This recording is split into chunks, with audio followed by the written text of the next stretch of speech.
Hello বন্ধুরা, আবারও একটি নতুন আপডেট। তো আমাদের যে করোনা এসেছিল, করোনা ভ্যাকসিনের যে সার্টিফিকেটটা আছে, সেই সার্টিফিকেটটা কিন্তু হিয়ারিংয়ে গেলে কিন্তু নিয়ে যাবেন। কেন? অনেক রকমের ডকুমেন্টস দেওয়ার পরেও ডকুমেন্টস এটা কার্যকরী না, ওটা কার্যকরী না, এক এক রকম এক এক দিন কথা বলছে। তো আমি চাই যে করোনা ভ্যাকসিনের যেটা সার্টিফিকেটটা আছে, যেটা নরেন্দ্র মোদীর ফটো বসানো আছে, ওটা হয়তো কার্যকরী হতে পারে। তো সবাই নিয়ে যাবেন। আমাদের দেশে পশ্চিমবাংলায় কি চলছেটা কি আমি কিছু বুঝতে পারছি না। এক এক দিন এক এক রকমের আপডেট দিচ্ছে, এক এক রকম কথা শুনতে পাচ্ছি। তো আমরা তো এখন তামিলনাড়ুতে আছি। তো তামিলনাড়ুতে এখন একটা বড় ফেস্টিভ্যাল টাইম, মানে একটা উৎসব চলছে এখানে, যে পোঙ্গল পুজো।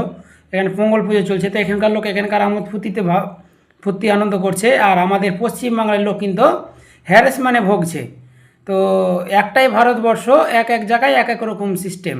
তো আমি ওটাই ভাবছি যে কেন এরকম হবে। একটাই ইলেকশন কমিশন আমাদের সেন্ট্রাল গভর্নমেন্টের দ্বারা, তো আমাদের পশ্চিমবাংলায় কেন শুধু এরকমটা হবে? শুধু কি ইলেকশনের জন্য?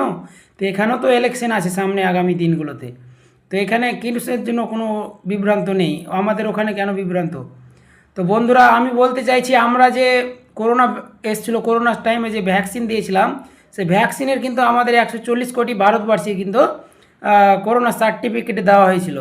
তো আমি চাইছি ওই সার্টিফিকেটটা তো নরেন্দ্র মোদী, আমাদের সেন্ট্রাল গভর্নমেন্টের যে নরেন্দ্র মোদী পিএম, তার তো ফটো বসানো রয়েছে। তো ওটা তো আমাদের নাম করে, নাম বয়স জিজ্ঞাসা করেই তো ভ্যাকসিনটা দেওয়া হয়েছিল। তাহলে নিশ্চয়ই ওই ভ্যাকসিনের যে সার্টিফিকেট এখন যেটা আছে, সেটা তো অন্তত কাজে লাগবে। কেন? তখন তো ওই জিনিসটা দিয়েছিল আমাদেরকে, তখন তো ওইটা আমাদেরকে দিয়েছিল। কেন? ওটা তো একটা ভারতবাসীর ভারত পরিচয় হিসেবে তো দিয়েছিল। তাহলে ওটা তো আমাদের নিশ্চয়ই কাজে লাগবে। তাহলে ওটা তো ইলেকশন কমিশন এখন গণ্য করতে পারে।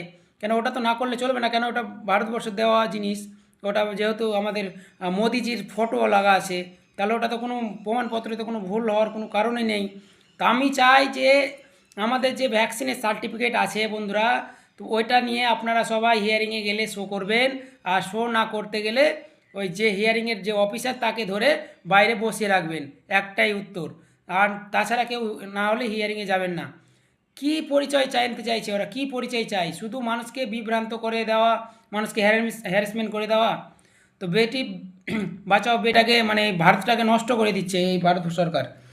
তো বেশি বেশি করে ভিডিওটা শেয়ার করুন বন্ধুরা। আর সবাই একটু প্রতিবাদ করুন, যারা কন্টেন্ট ক্রিয়েটার আছেন, যারা বড় বড় ইউজার আছেন, ভিডিও বানান, তো অবশ্যই অবশ্যই তারা একটু প্রতিবাদ করুন, যেন অনলাইনে ঝড় উঠে যায়।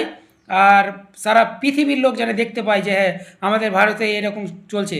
নাগরিককে বেনাগরিক বানিয়ে দেওয়ার চেষ্টা যেটা চলছে, যাদের A to Z ডকুমেন্টস আছে তাদেরকেও যে হাল, যাদের ডকুমেন্টস কম আছে তাদেরও সেই হাল। তো বন্ধুরা, বেশি বেশি করে ভিডিওটা শেয়ার করো। আর